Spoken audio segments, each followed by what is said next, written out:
Hello guys. आज हम set के बारे में पढ़ रहे हैं। ठीक है, सेट होता क्या है या उससे रिलेटेड जैसे सबसेट क्या होता है, कॉम्प्लीमेंट क्या होता है, यूनियन कैसे फाइंड आउट करते हैं, इंटरसेक्शन कैसे फाइंड आउट करते हैं, इन सब के बारे में सीखेंगे। चल डेफिनेशन से शुरू करते हैं।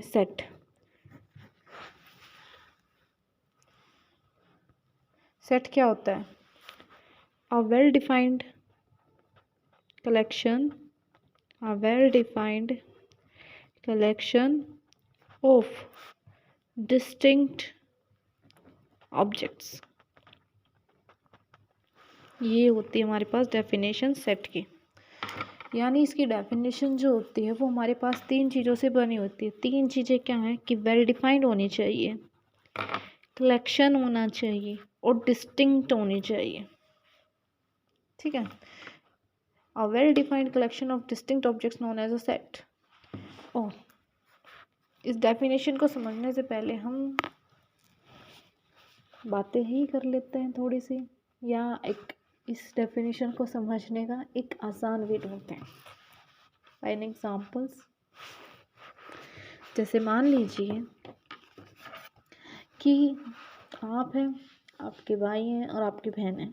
ठीक है, उन तीनों को सेम होमवर्क मिला है कि आपको 4 फ्रूट्स के नेम लिखने हैं। कोई भी write down 4 fruits name, any 4 fruits name. ठीक है, आपको काम दिया है टीचर ने। जैसे तो ये हो आप, पहले आप रिप्रेजेंट कर रहे हो। ठीक है, सेकंड पे है ब्रदर, थर्ड पे रिप्रेजेंट कर रही हूँ मैं सिस्टर को, मी ब्रदर सिस्टर।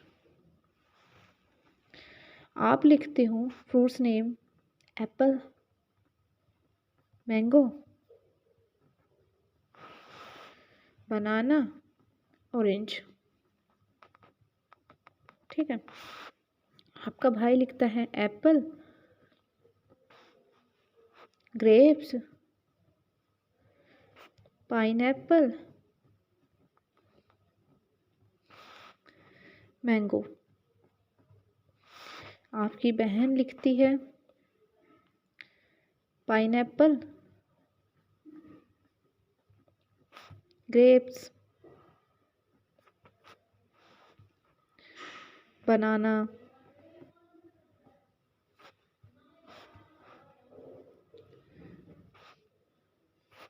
ऑरेंज।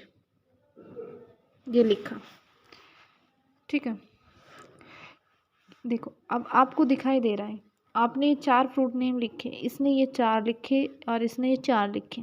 ठीक है, आपने एप्पल लिखा, इन्होंने भी एप्पल लिखा है लेकिन इसने तो नहीं लिखा। आपने मैंगो लिखा, इसने भी मैंगो लिखा बट इसने नहीं लिखा। आपने बनाना लिखा, आपके भाई ने बनाना नहीं लिखा, आपकी बहन ने लिखा है बनाना। आपने ऑरेंज लिखा, आपके भाई ने ऑरेंज नहीं लिखा लेकिन आपकी बहन ने लिखा है। तो इससे क्या पता चलता है कि कोई भी, मैं अगर ऐसे बोल रही हूँ कि आपको कोई भी 4 फ्रूट्स के नेम लिखने हैं तो ये ज़रूरी नहीं है कि सभी के जो होते हैं वो सेम फ्रूट्स नेम ही लिखें, कोई भी लिख सकते हैं। ठीक है, सेम नहीं हुआ तो ये वेल डिफाइन नहीं होगा एक तरीके से। क्यों? अब हम इसकी डेफिनेशन को कंपैरिजन करेंगे थोड़ा सा इस एग्जाम्पल के थ्रू कि वेल डिफाइंड बोला है। वेल डिफाइंड यानी सभी के लिए जो होगी वो पर्सन टू पर्सन सेम चीज़ रहे। जैसे आपको बोला जाए, जैसे आपने पहले पढ़ा होगा या नहीं पढ़ा है तो आपको नेचुरल नंबर तो पता होगा कि 1 2 3 4 अप टू सो ऑन कैसे भी रिप्रेजेंट कर देते हैं या ऐसे लिख देते हैं कि 1 2 3 4 सो ऑन। तो जो ये होगा ना, ये हमारे पास क्या रिप्रेजेंट कर रहा है? Natural numbers. Whole number start from 0 0 1 2 3 4 and so on, whole number. ठीक है, ऐसे ही रियल्स नंबर होते हैं, रैशनल नंबर होते हैं, प्राइम नंबर होते हैं, इरेशनल नंबर होते हैं। ठीक है, कंपोजिट वगैरह जो भी हैं, ठीक है, ये सारे होते हैं। लेकिन अब जो होता है, अगर आपको बोला जाए कि लिस्ट बनाओ फर्स्ट 10 नेचुरल नंबर्स, तो सभी जो होंगे वो 1 से लेकर 10 तक ही नंबर लिखेंगे ना, कोई भी डिफरेंट नहीं लिखेगा उसके अंदर, सभी के लिए फिक्स है। एक चीज़ तो फिक्स सभी को पता है फर्स्ट 10 नेचुरल नंबर्स क्या होते हैं, 1 2 3 4 5 6 7 8 9 10, यही लिखा जाएगा। जितने भी लिस्ट बनाएंगे, जिनको भी होमवर्क में दिया गया है, जिनसे भी पूछा गया, उनका रिप्लाई तो सेम ही आएगा।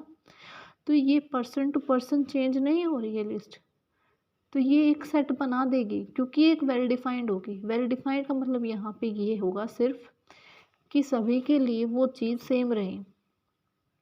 आप उस चीज़ को किसी और से पूछें तो वो सेम ही आंसर दे जो आपका आंसर है, ठीक है। यहाँ पे वेल डिफाइंड ये है कि सेम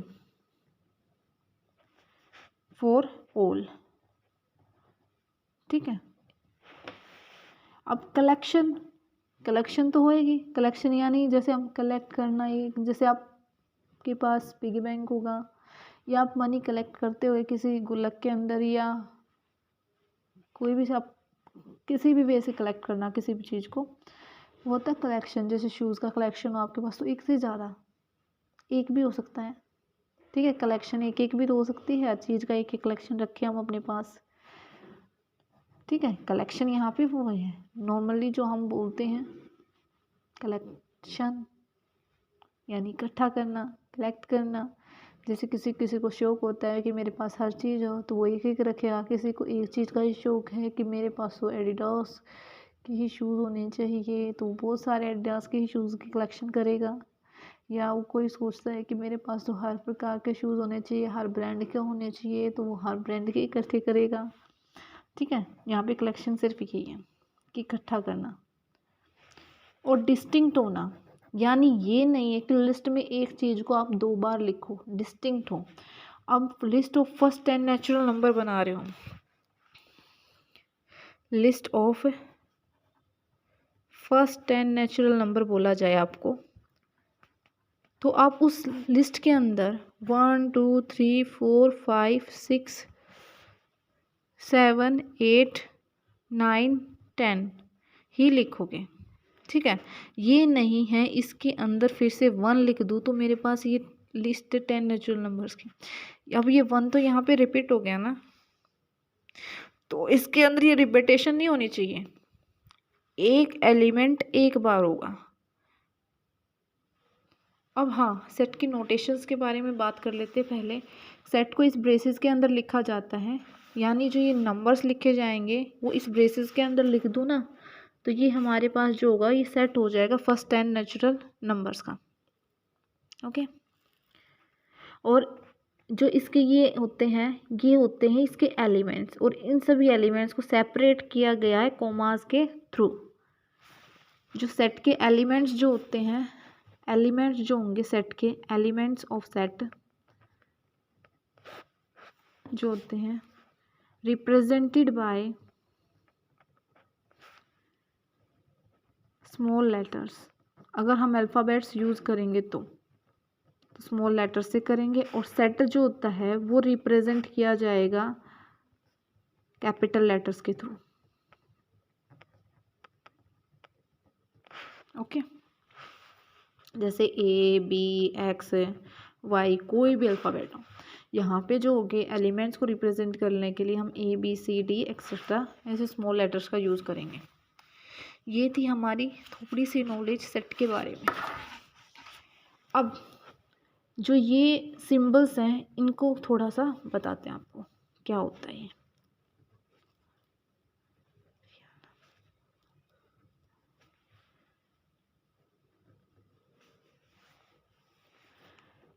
ये रिप्रेजेंट करता है नेचुरल नंबर को, इंटीजर्स को, होल नंबर को, रियल नंबर्स को, रैशनल नंबर्स को, इरेशनल नंबर्स को, ठीक है। यानी जो सेट होंगे नेचुरल नंबर इंटीजर्स, इनको हम इससे भी रिप्रेजेंट कर सकते हैं, यानी कि इसके अंदर सारे के सारे आते हैं। ये नहीं कि पहले 10 होने चाहिए या नेगेटिव तो होते ही नहीं है, ठीक है, बट नेगेटिव जो होते हैं वो इसके अंदर आते हैं। तो इस वाले सेट को ना हम 2 के अंदर ब्रेक कर सकते हैं, पॉजिटिव लगा देने या नहीं, पॉजिटिव इंटीजर्स ही हो इसके अंदर, और इसके ऊपर जो नेगेटिव लगा दे तो यानी सेट होगा नेगेटिव इंटीजर्स का ही, ठीक है। ऐसे ही होल नंबर्स का सेट होता है, रियल नंबर्स का डिनोट किया जाता है ऐसे, rational numbers and irrational numbers. यानी आपको बोला जाए, क्वेश्चन देते हैं, एक क्वेश्चंस के थ्रू समझ में आएगा। The set of vowels in English alphabets बनाना है। तो अब वोवल्स आपको पता है कि इंग्लिश ABCD वगैरह पढ़ते हैं हम A to Z, तो उसके अंदर वोवल्स हमारे पास AEIOU होते हैं, ये लिख दिया मैंने। बट सेट है तो सेट को रिप्रेजेंट किया जाएगा एक करली ब्रेसेस के अंदर, और इसके एलिमेंट्स तो हमने सेपरेट कर दिए हैं कॉमास के थ्रू, और यहाँ पे स्मॉल ही लिखा गया है क्योंकि एलिमेंट्स को हम रिप्रेजेंट करते हैं स्मॉल लेटर्स के थ्रू। ओके, नेक्स्ट अब इसकी फॉर्म्स के बारे में बात करते हैं। सेट फॉर्म्स, 2 तरीके की फॉर्म्स होती हैं, एक होती है रोस्टर फॉर्म, एक होती है सेट बिल्डर फॉर्म।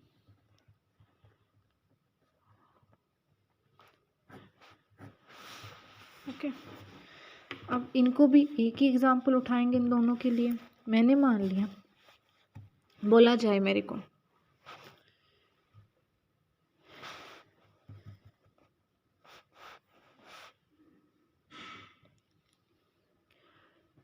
कि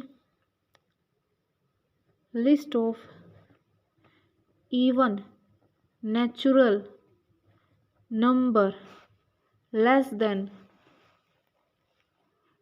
10 से छोटे, इक्वल टू नहीं है कि आप 10 को इन्वॉल्व करो, लेस देन का मतलब होता है कि 10 से छोटे, 10 भी नहीं इन्वॉल्व होगा इसके अंदर, ठीक है।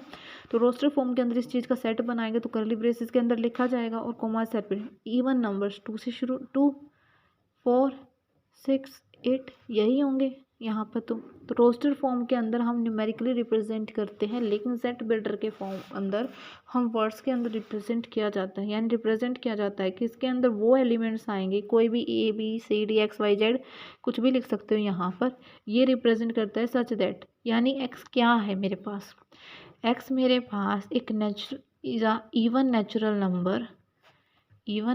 नंबर है लेस देन 10, ठीक है, ये सेट बनेगा। ये होती, इस तरीके से हम रिप्रेजेंट करते हैं सेट बिल्डर फॉर्म को, ऐसे रोस्टर फॉर्म होती है।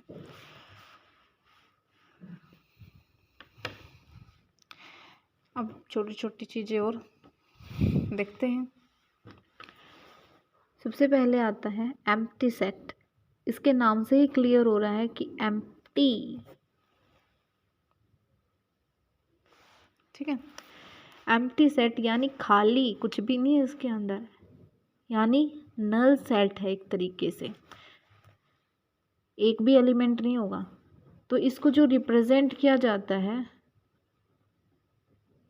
बाय 5 लिख देते हैं, या सिर्फ ये ब्रेसेस लिख करके छोड़ देते हैं, यानी ये रिप्रेजेंट कर रहा है नल सेट को, इस ये लिख लो या ये लिख लो, बात सेम है। ओके, चलो थैंक यू। नेक्स्ट वीडियो में हम सबसे और आगे पढ़ते हैं।